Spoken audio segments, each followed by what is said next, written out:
A medida que el texto se convierte en una forma cada vez más valiosa de datos no estructurados, se ha ido prestando cada vez más atención al procesamiento del lenguaje natural. El texto puede proporcionar, por supuesto, valiosas señales sobre los mercados y sobre las decisiones empresariales. Por ejemplo, las reseñas en línea pueden decirnos mucho sobre un producto, pueden decirnos mucho sobre los clientes. La discusión en la charla en línea puede decirnos un poco sobre la actividad de los mercados financieros. Muchas aplicaciones de cómo el texto no estructurado puede decirnos algo de valor predictivo para los negocios. Los textos se pueden utilizar para hacer predicciones, pero primero tenemos que convertir el texto en características. Tenemos que mirar el texto y descubrir qué es importante sobre el texto para hacer predicciones o tomar decisiones.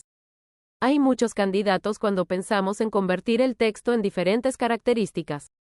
Esto incluye el sentimiento, la ortografía, el número de palabras utilizadas en el texto.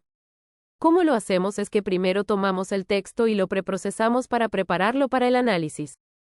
Hay varias cosas que podemos hacer aquí en términos de simplemente corregir problemas con, digamos, espacios en blanco o espacios de más o mover puntuación, etc. Después, básicamente, tomamos el texto e identificamos qué hay en los textos que pueda ser importante para hacer predicciones en el futuro.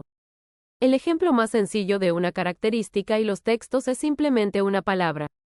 Por ejemplo, podríamos fijarnos en qué palabras aparecen en diferentes textos y utilizar eso para predecir resultados. Para un ejemplo, como una reseña en línea, podríamos fijarnos en palabras concretas que tienen significado para hacer predicciones sobre cualquier cosa, desde ventas de productos a compras repetidas, hasta si una reseña se considera útil o no. De nosotros depende elegir cuáles pueden ser esas palabras, cómo se presentan. Podrían ser palabras sentimentales, positivas, negativas. Podrían ser palabras sobre el producto. Si se trata de una cámara, por ejemplo, podría ser algo sobre el almacenamiento o podría ser algo sobre el tipo de formato que utiliza.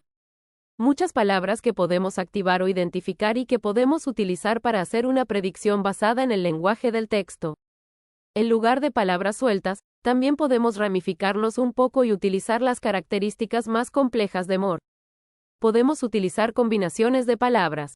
Podemos utilizar grupos de palabras como 2 o 3 palabras agrupadas. También podemos construir medidas globales de cosas como el sentimiento. El análisis del sentimiento es uno de los ejemplos más comunes de extraer o crear una característica a partir de textos.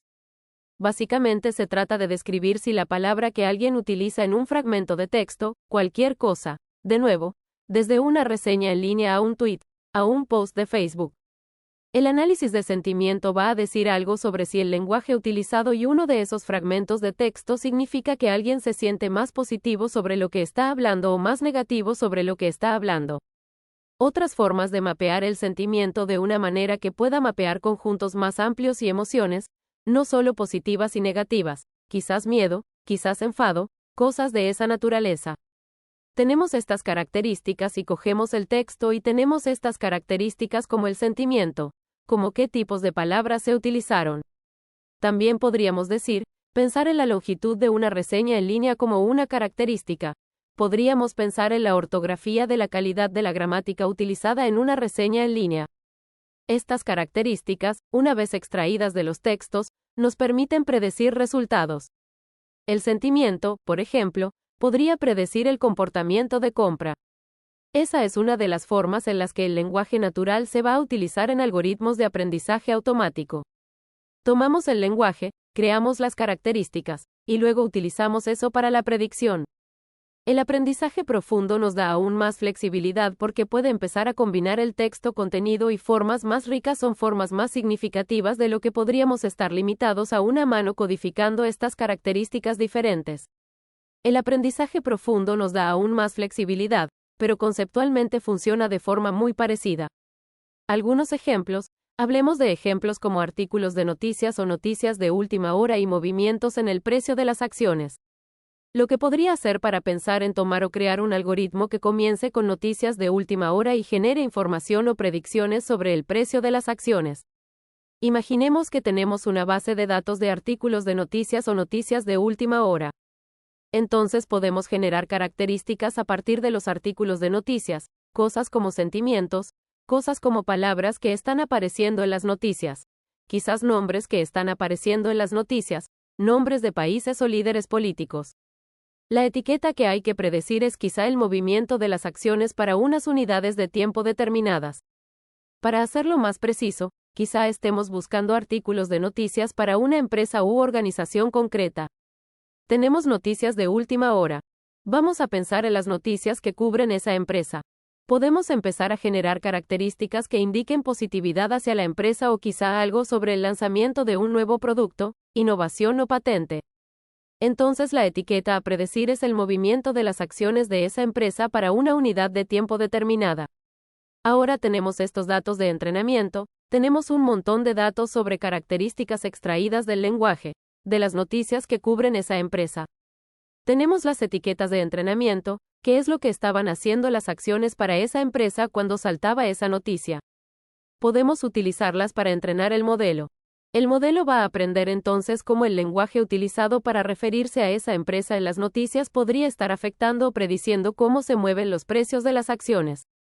Utilizaremos eso con los datos de entrenamiento, reservaremos algunos datos de prueba para asegurarnos de que el modelo está funcionando con precisión.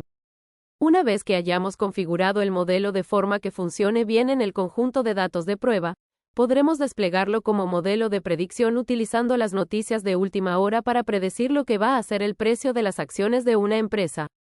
Ese es un tipo de aplicación que utiliza texto, utilizando el procesamiento del lenguaje natural para hacer predicciones.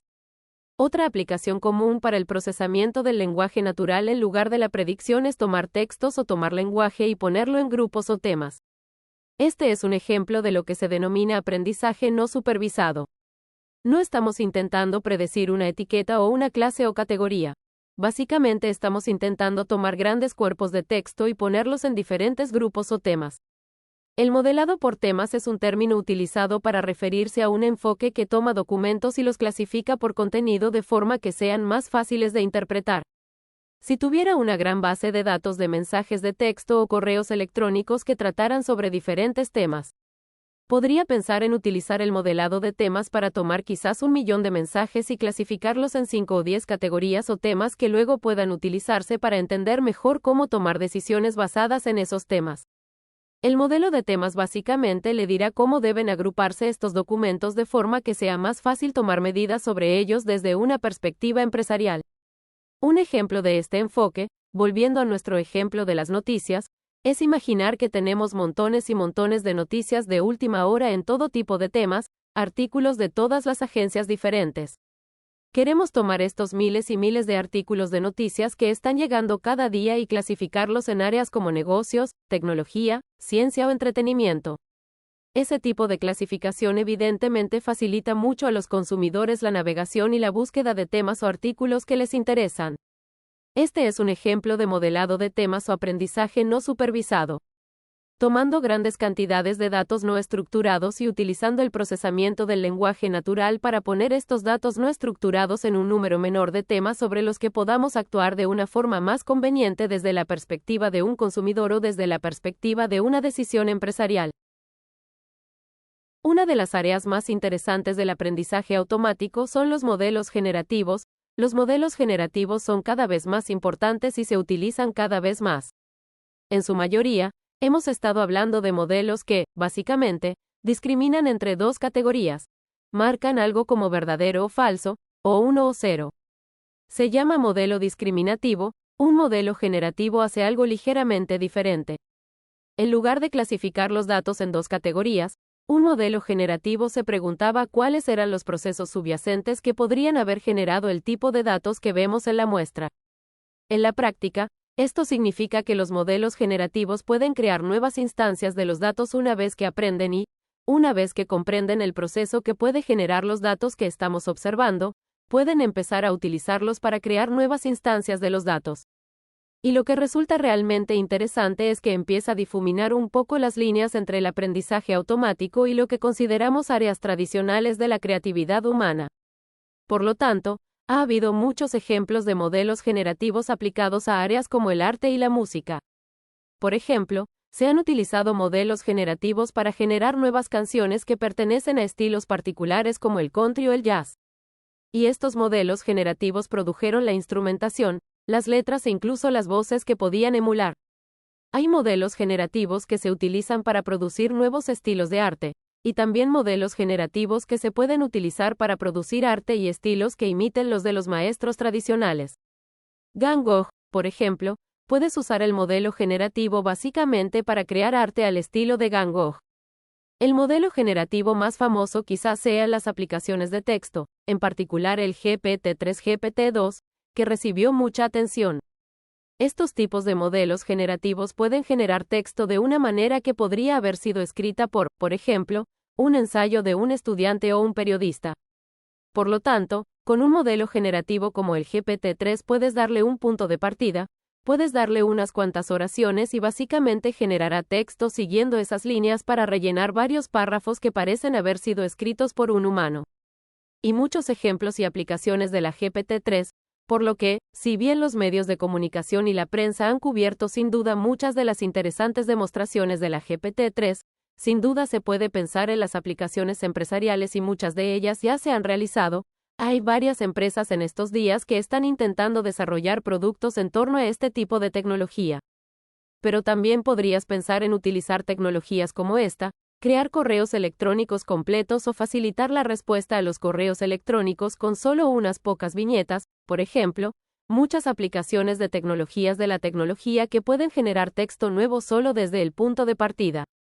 Ahora bien, una variante de esta llamada red generativa de confrontación es una aplicación particularmente importante del modelo generativo, y este es un tipo de tecnología que se utiliza para generar contenido artificial que es cada vez más difícil de diferenciar del contenido real. Por lo tanto, la forma en que funciona una red generativa antagónica, o mejor dicho, como se la llama a veces, es que utiliza dos redes que compiten entre sí.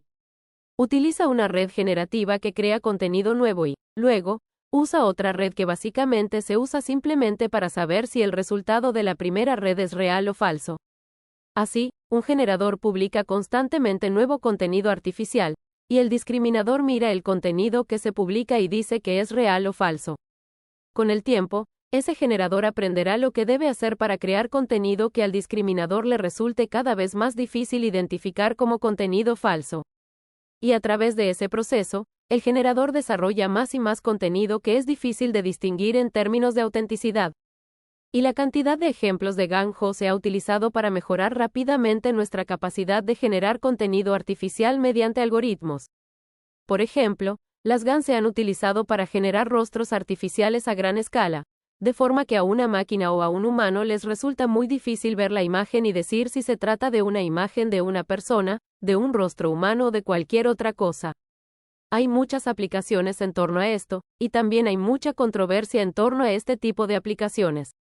Al pensar en estas tecnologías, estas son algunas de las preocupaciones que surgen en torno a cosas como las falsificaciones profundas, que surgen cuando tomamos fotografías, cogemos productos e imágenes y las convertimos o las convertimos artificialmente de forma que no se puede saber si son auténticas o reales.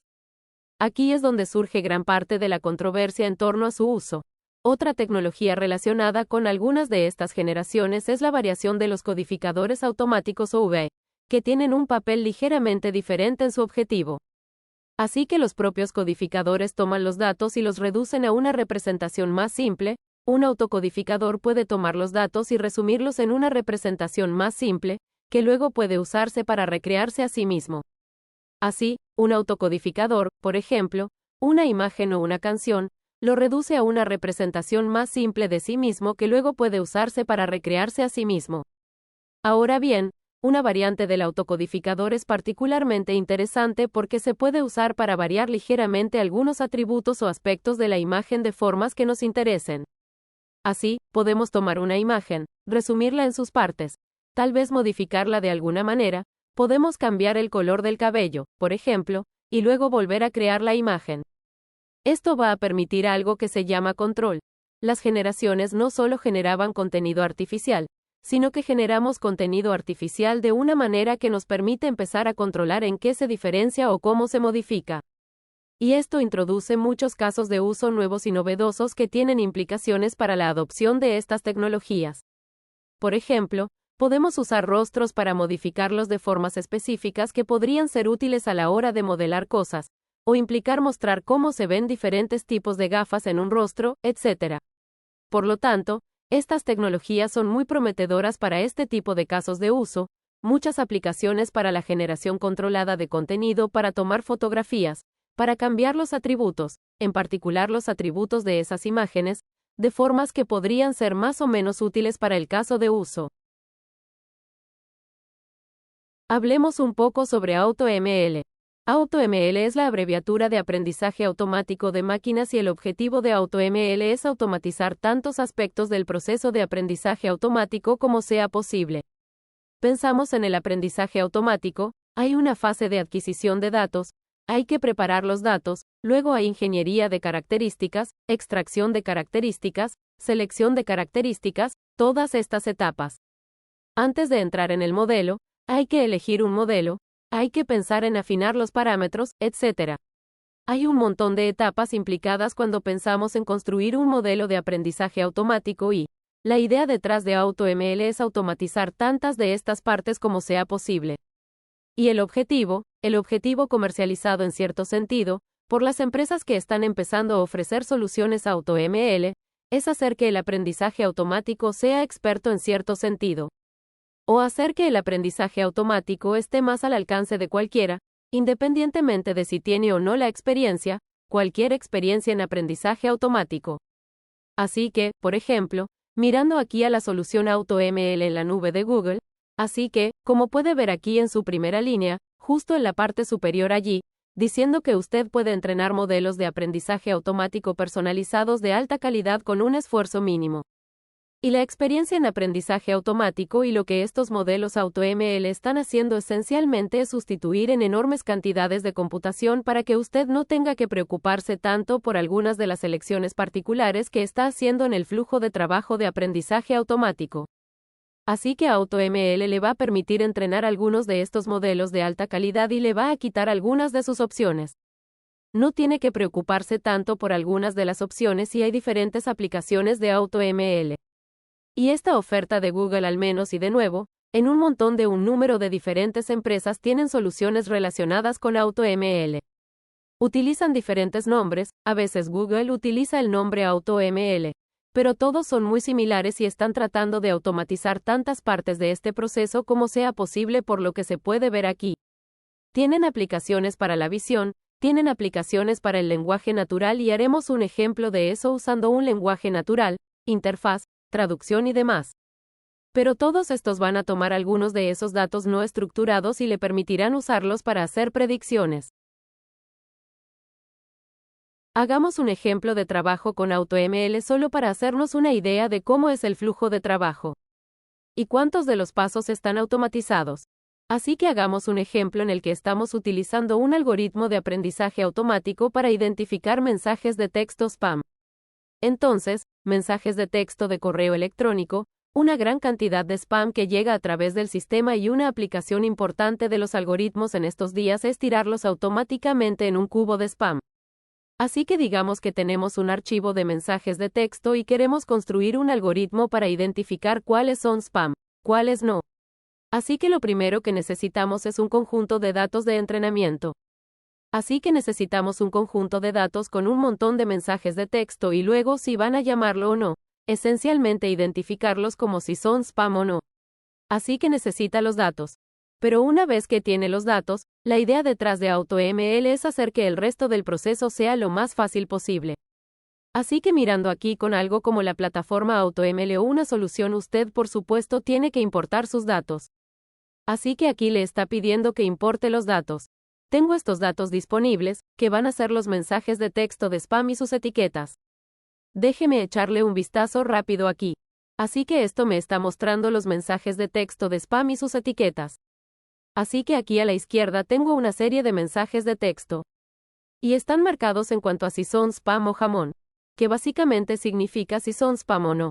Y así la idea es que vamos a utilizar la plataforma de lenguaje natural AutoML de Google para aprender del conjunto de datos como este. Cómo identificar los mensajes de texto de spam o no y poder utilizarlo en el futuro. La clave que hay que saber es que donde en el pasado habríamos tenido que hacer un montón de pasos hasta este punto y después de esto para poner el modelo en forma. Cuando se utiliza AutoML, esencialmente se cargan los datos y se tiene una única opción ignorando esto por ahora. Esto es para un modelo que ya se ha ejecutado, pero esencialmente tiene una sola opción aquí, empezar a entrenar. Es realmente todo lo que puede hacer es entrenar el modelo y entrenar el modelo.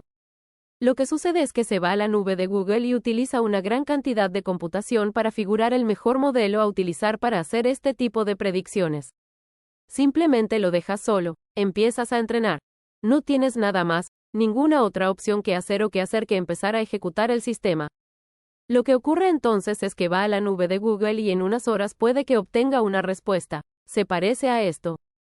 Esta respuesta básicamente dice: hola AutoML, cliente de lenguaje natural. El modelo ha terminado de ejecutarse. Y si hace clic en este enlace, puede ver básicamente cómo ha funcionado su modelo. Y si vuelve a esta página, puede empezar a ver cómo ha funcionado el modelo. Le ofrece algunas estadísticas sobre la precisión del modelo, el recuerdo, etc., y también puede evaluar el modelo. Y luego puede seguir adelante y utilizar el modelo una vez que esté satisfecho con su rendimiento. Puede ponerlo en producción para empezar a utilizarlo entonces para clasificar mensajes de texto o spam o no.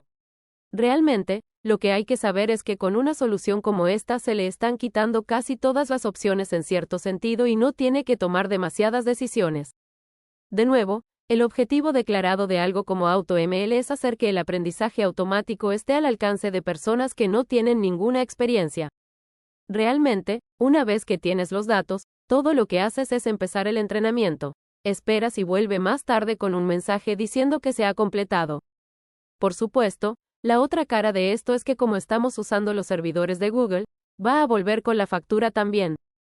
Así que automáticamente, en este caso me va a construir alguna cantidad de dinero que de acuerdo a cuánta capacidad de servidor se utilizó para construir este algoritmo. Hablemos un poco sobre las herramientas sin código y cómo están creando el aprendizaje automático. El aprendizaje profundo es cada vez más accesible para más personas, de modo que las personas puedan tomar ideas e implementarlas sin problemas y convertirlas directamente en productos y soluciones que se puedan utilizar ampliamente. Un gran ejemplo de una herramienta sin código que hace que el aprendizaje profundo sea relativamente fácil es Teachable Machine. Así que os lo estoy mostrando aquí, una vez más, se trata de una interfaz de Google que básicamente se basa en su motor TensorFlow. Es un paquete que contiene mucha lógica para el aprendizaje profundo. Y las máquinas que se pueden enseñar se llaman así porque se puede enseñar a la máquina, como cualquier algoritmo de aprendizaje automático. Es una interfaz estupenda que puedes utilizar para intentar jugar un poco con el aprendizaje profundo. Así que aquí vamos a usar una máquina enseñable. Así que, como puedes ver, puedes entrenar a un ordenador en este contexto para que reconozca imágenes, sonidos y poses. Voy a empezar y te mostraré cómo funciona. Muy bien. Aquí estamos en la máquina que se puede aprender. Tenemos varios modelos diferentes. Digamos que habrá más próximamente.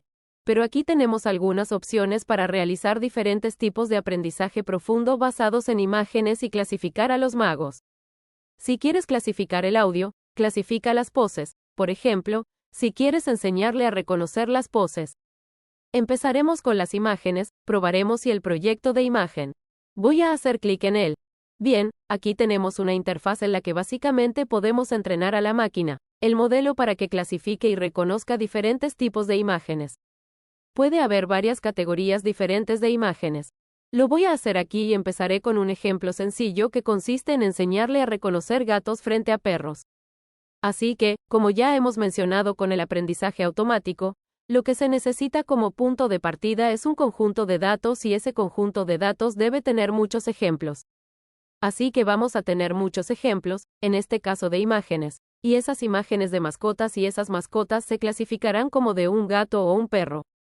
Y una vez que introduzca esos datos en el algoritmo de aprendizaje profundo, a partir de ese momento, debería poder aprender o identificar cualquier imagen futura, qué es un gato o qué es un perro. Así que la forma en que lo voy a hacer es subir imágenes de gatos a la primera categoría. Voy a subir imágenes de perros a la categoría 2.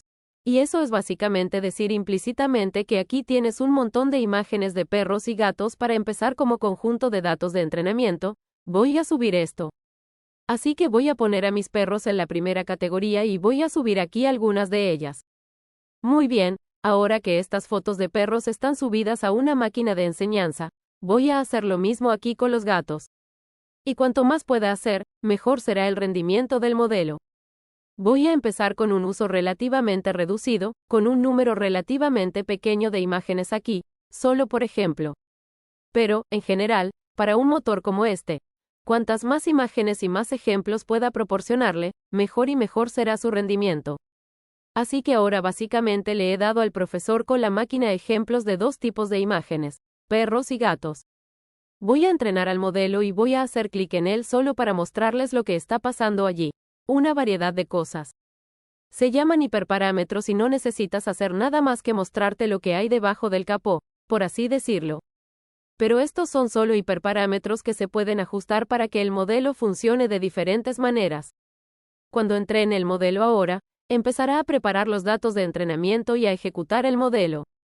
Pensar en ello va a llevar un tiempo y ahora se está ejecutando el modelo trabajando con las imágenes. Así que voy a decir que el modelo ya está entrenado y lo que voy a hacer es hacer clic en el archivo aquí. Y ahora lo que puedo hacer es tener un modelo de tren que básicamente pueda reconocer gatos o perros. Y si pongo aquí una imagen de un gato o un perro, debería poder reconocer automáticamente si es un gato o un perro. Y, por supuesto, esta no es una de esas imágenes, son los datos de entrenamiento. Pero si pongo aquí una imagen completamente nueva de un gato o un perro, deberían hacer un trabajo razonable al reconocer a un gato contra un perro. Volvamos a una carpeta, voy a hacer clic sobre ella, pero también tengo un conjunto de datos de prueba disponible. Voy a hacer clic en él y, si lo digo, parece una imagen de un perro. Así que si elijo eso para subirlo, diría que es de primera clase, es decir, un perro con un grado de certeza relativamente alto. Si elijo otra imagen aquí, veamos que es de nuevo un perro. Yo también lo haré, y después haré un gato, quizá. Este está 100% seguro de que es un perro y no era humano en la foto de esa época. Así que quizá fue un poco más fácil de identificar. Ahora, si paso al gato en este caso, se dará la vuelta y reconocerá que es un gato. La cuestión es que con una interfaz como esta había que hacer muy poco en cuanto a la codificación y muy poco en cuanto a entender realmente el algoritmo de aprendizaje automático. En realidad, se trata de dar forma a los datos y luego pasarlos a la interfaz de forma que yo pueda entrenarlos por sí mismo. Y, a partir de ese momento, puede empezar a implementarlos en los datos. Incluso puede exportar el modelo de forma que se pueda utilizar más ampliamente. Por eso, hay muchas aplicaciones como esta que facilitan cada vez más el uso del aprendizaje profundo para personas que tienen ideas pero que no necesariamente tienen experiencia en aprendizaje automático.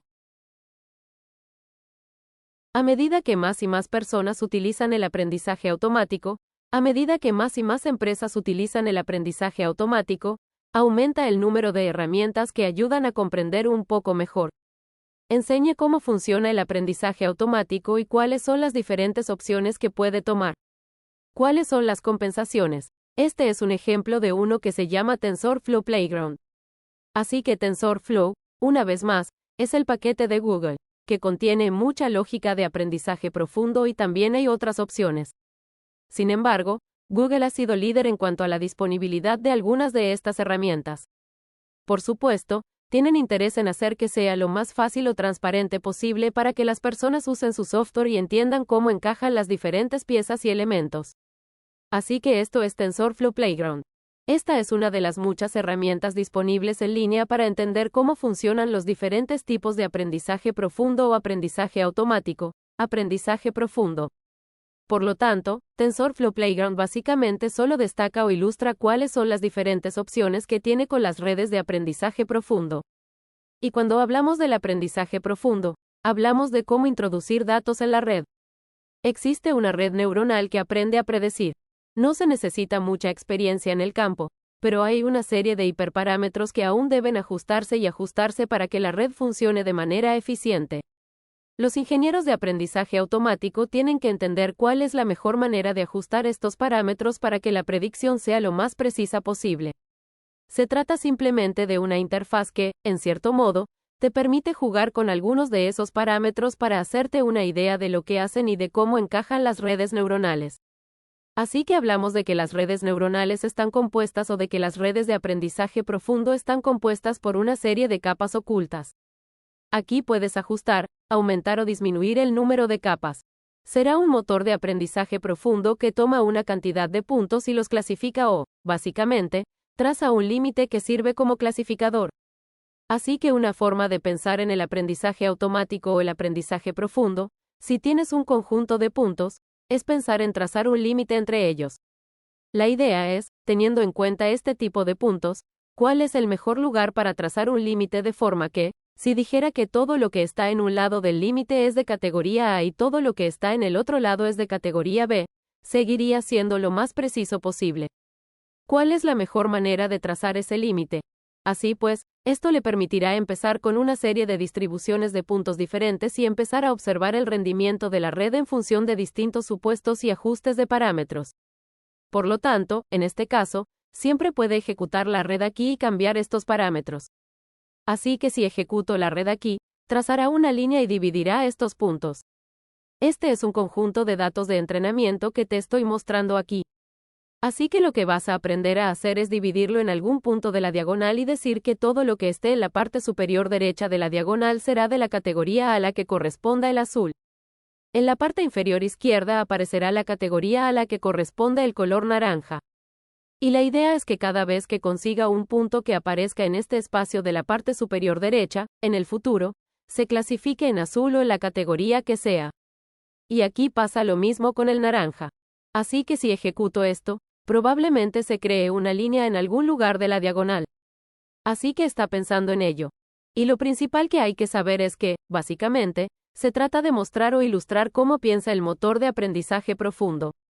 Te muestra el resultado de las capas de cada nota diferente de la capa y cómo se combinan para crear el siguiente paso. De nuevo, se trata de una herramienta para aprender cómo los motores de aprendizaje profundo, cómo están construidos y qué diferentes parámetros pueden afectar a su rendimiento. Puedo empezar a ajustar las funciones de activación. Puedo ajustar la velocidad de aprendizaje, etc., así como el ruido en los datos de entrenamiento. De este modo, puedo hacer estos diversos ajustes y ver cómo afectan a la capacidad de aprendizaje de la red de aprendizaje profundo y a la forma en que hace predicciones. En esta conferencia, vamos a hablar de MLOps o operaciones de ML. Este es un término con el que es probable que se encuentre cuando trabaje con científicos de datos, y es un término que es útil entender. Pero antes de entrar en MLOps, es útil hablar de DevOps o operaciones de desarrollador, que es un término que ha existido y se ha utilizado con bastante frecuencia en el mundo del desarrollo de software. Las DevOps tradicionales se refieren a las prácticas y herramientas que los desarrolladores utilizaban para construir, probar y desplegar código en producción. Cada vez que un desarrollador realiza cambios en una base de código muy grande y compleja, el temor es que estos cambios puedan causar problemas en el código y hacer que el software falle de forma inesperada. Por eso necesitamos un enfoque más sistemático para realizar cambios en el software, uno que implique crear una nueva rama de código, realizar cambios en esa rama sin tocar el código de producción, y luego probar el software utilizando pruebas automatizadas, antes de fusionar el código de nuevo con el código principal, y finalmente empujarlo a la producción. Ahora hay dos componentes principales de DevOps tradicionales, uno se llama integración continua, y el otro se llama despliegue continuo CI/CD para abreviar. CI se refiere a la práctica de crear ramas de su código principal. Usted hace sus cambios, los empuja, los prueba y finalmente los fusiona. El despliegue continuo de cambios o CD se refiere a las pruebas que se ejecutan antes de que el código se empuje finalmente a producción. Y así es la tubería CI/CD estándar. Ahora bien, el desarrollo de modelos de aprendizaje automático también requiere una cuidadosa atención a los detalles. Sin embargo, hay algunas diferencias clave con respecto a las operaciones tradicionales de los desarrolladores. En un sistema de aprendizaje automático, el código no es la única fuente de cambios. Como los datos subyacentes que se utilizan para entrenar y validar un modelo pueden cambiar con el tiempo, el propio modelo de aprendizaje automático puede cambiar a medida que se reentrena constantemente. Y en cualquier sistema de aprendizaje automático también las salidas del modelo de aprendizaje automático pueden necesitar ser validadas y comprobar su calidad. Esto se debe a que a medida que el modelo evoluciona, No sabemos de antemano cuáles son las salidas correctas del sistema, para todos los casos diferentes, y por lo tanto necesitamos prestar atención a los detalles. Hay una serie de herramientas en el mercado que son utilizadas por los científicos de datos y desarrolladores para MLOps, la amplia gama de funciones del servidor.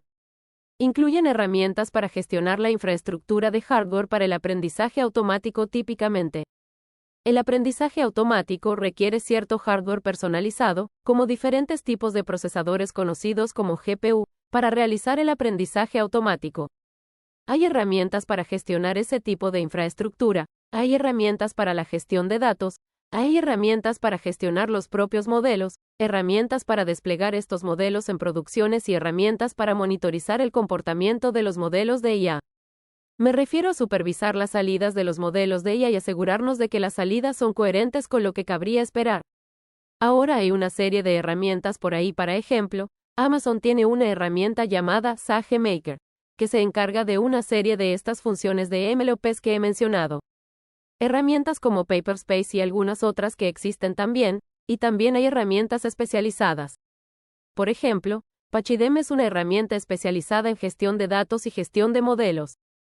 Y hay otras herramientas que también pueden utilizarse para diferentes funciones, por ejemplo, herramientas que se centran específicamente en el despliegue y demás. Este tipo de herramientas son importantes para que los científicos de datos puedan asegurarse de que las aplicaciones ML que están construyendo a escala pueden funcionar bien y son a prueba de fallos.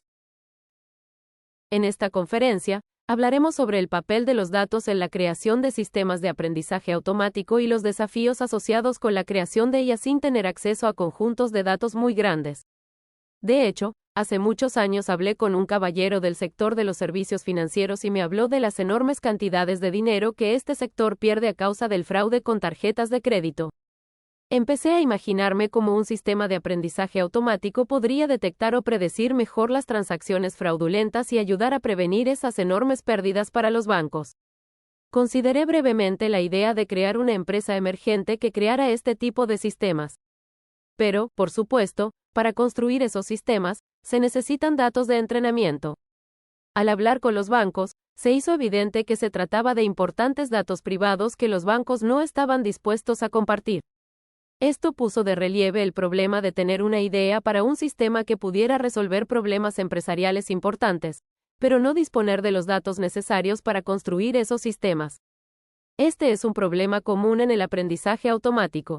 En un curso anterior, hablamos sobre cómo las diferencias de rendimiento entre varios algoritmos de aprendizaje automático suelen ser relativamente pequeñas en comparación con la diferencia de rendimiento entre los mismos algoritmos con más o menos datos. En otras palabras, lo que era más importante en muchos entornos era tener acceso al tipo de datos correcto y disponer de muchos de ese tipo de datos para entrenar estos algoritmos de aprendizaje automático. Ahora bien, las empresas actuales no suelen tener problemas con esto, ya que suelen disponer de un flujo de datos que pueden utilizar para poner en marcha su estrategia de inteligencia artificial. Sin embargo, los nuevos productos pueden enfrentarse a un problema de gallina o huevo, ya que sin los usuarios no tienen los datos y, sin los datos, no pueden crear sus productos de IA con la misma facilidad. No cabe duda de que los emprendedores se enfrentan a este problema, pero también lo hacen los directores de producto que están intentando crear nuevos productos. Voy a hablar de 5 estrategias diferentes que se pueden utilizar para resolver este problema de la gallina y el huevo a la hora de crear productos de IA. La primera estrategia consiste en empezar con un producto que no sea de IA y que genere los datos que se necesitan. Crear un producto o servicio que no sea de IA y que resuelva los problemas de los clientes puede ayudar a generar los datos.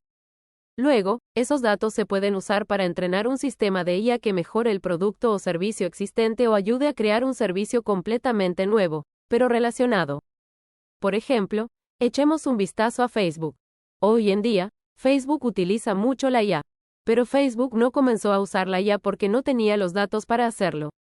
En cambio, la plataforma de redes sociales se centró en resolver un problema diferente, que es ayudar a las personas a conectarse. Pero una vez que se creó la plataforma, se generaron muchos datos.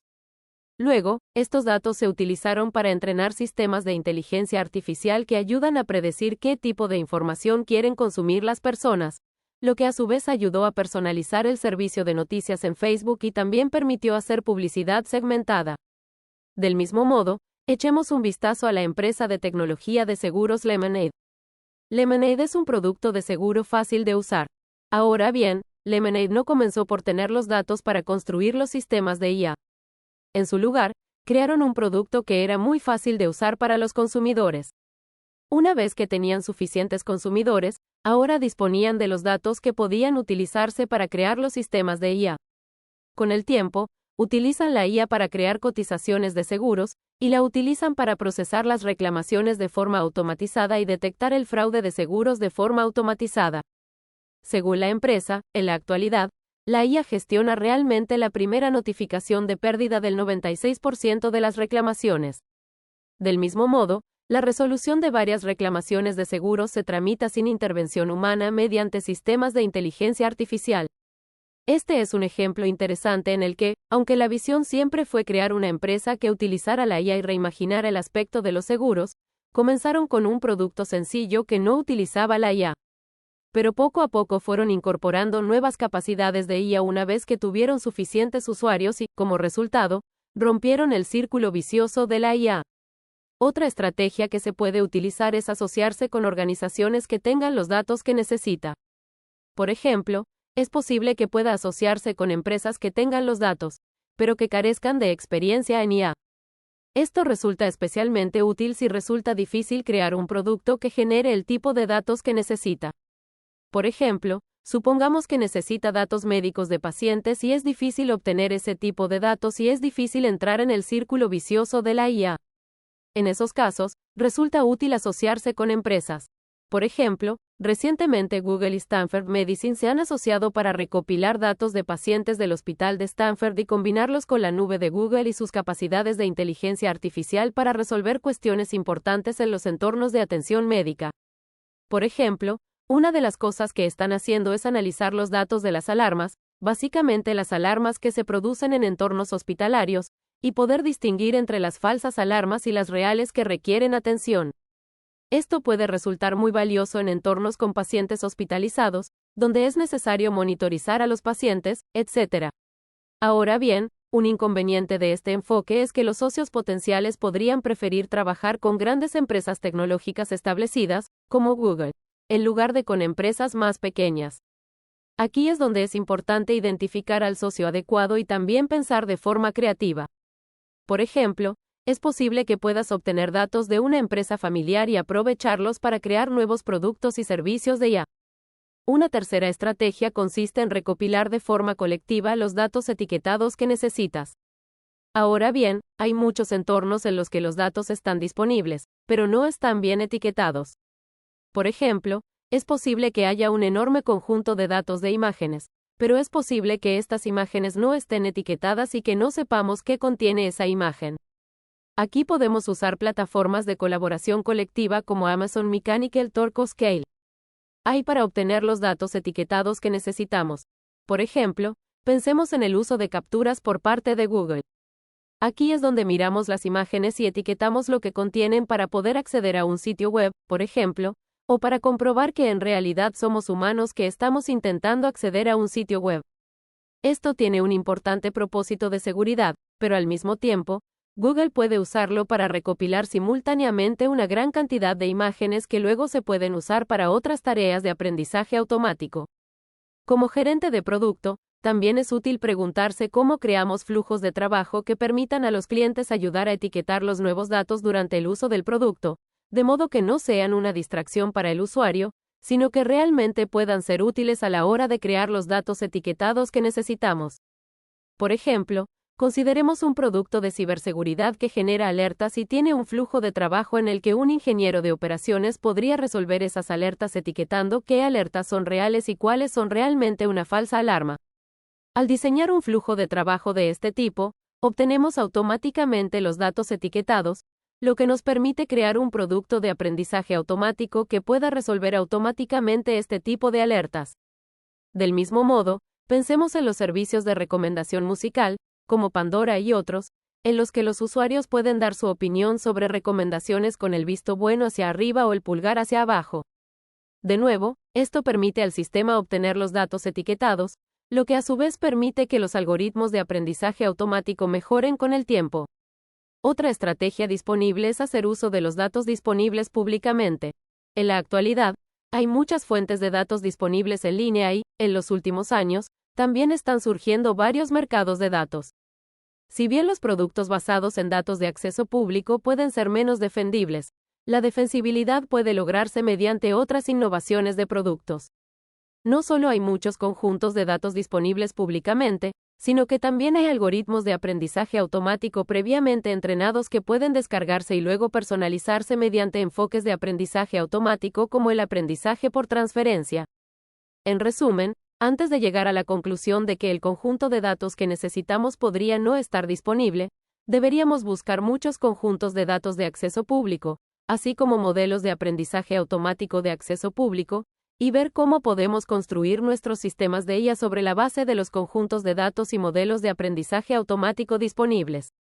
Por último, le insto a que también se replantee la necesidad de datos.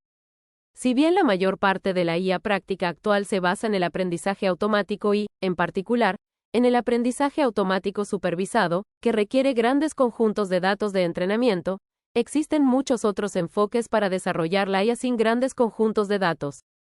De hecho, en un curso anterior hablamos sobre el aprendizaje por refuerzo y los sistemas expertos. Los algoritmos de aprendizaje por refuerzo son técnicas en las que los sistemas de IA no comienzan con grandes conjuntos de datos de entrenamiento, sino que aprenden tomando medidas y observando lo que sucede.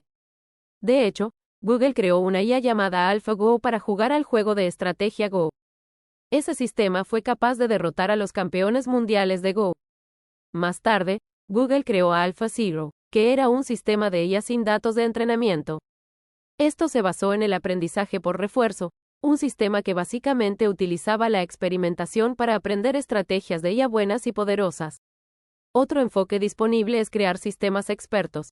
Recuerde que los sistemas expertos son sistemas de IA simples y basados en reglas que codifican las reglas que utilizan los expertos.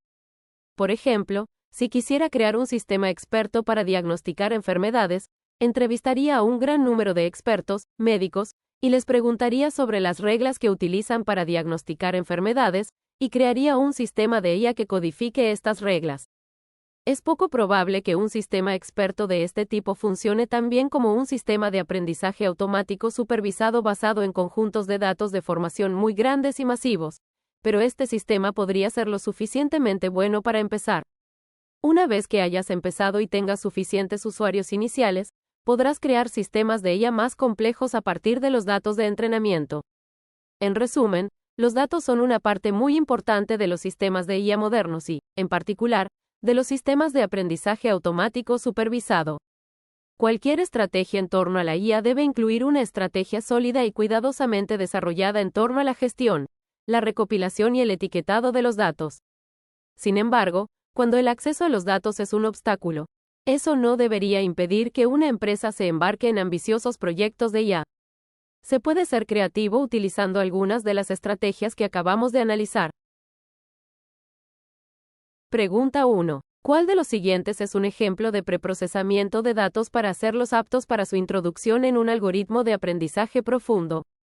Identificación de palabras comunes para descartarlas antes de realizar el procesamiento del lenguaje natural. Estandarizar todas las imágenes de sus datos al mismo tamaño.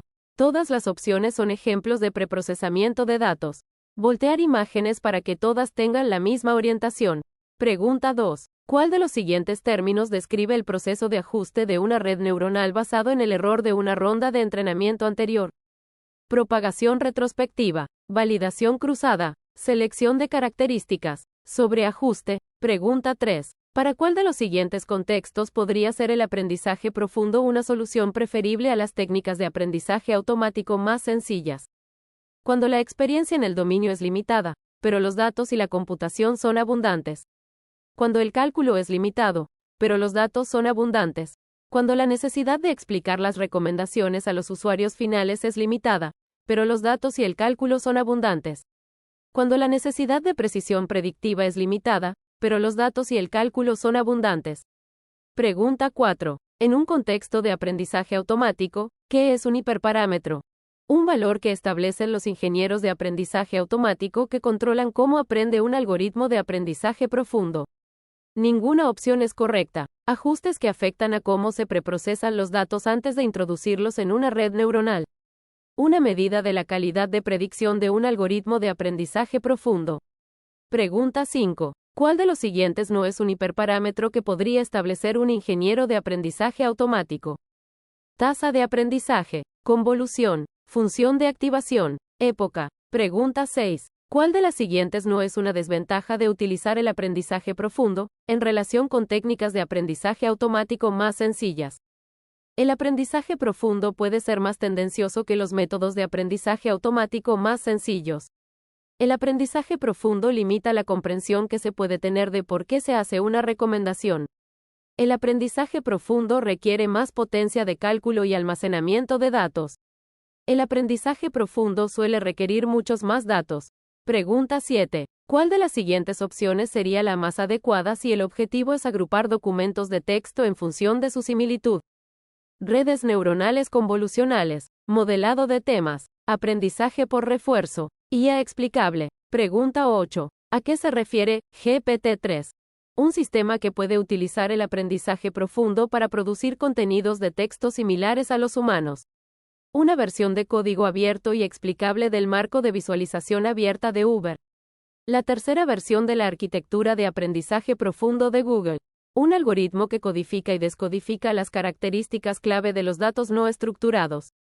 Pregunta 9. ¿Cuál de los siguientes enfoques de aprendizaje automático requiere un generador y un discriminador? Modelado de temas, aprendizaje por refuerzo, RL. Procesamiento del lenguaje natural, PLN. Red general adversarial, GAN. Pregunta 10. ¿Cuál de los siguientes es un método utilizado para aprender a codificar un conjunto de datos de forma que pueda recrearse eficazmente? Codificador digital, descodificador binario, autocodificador variacional, reconstrucción de datos.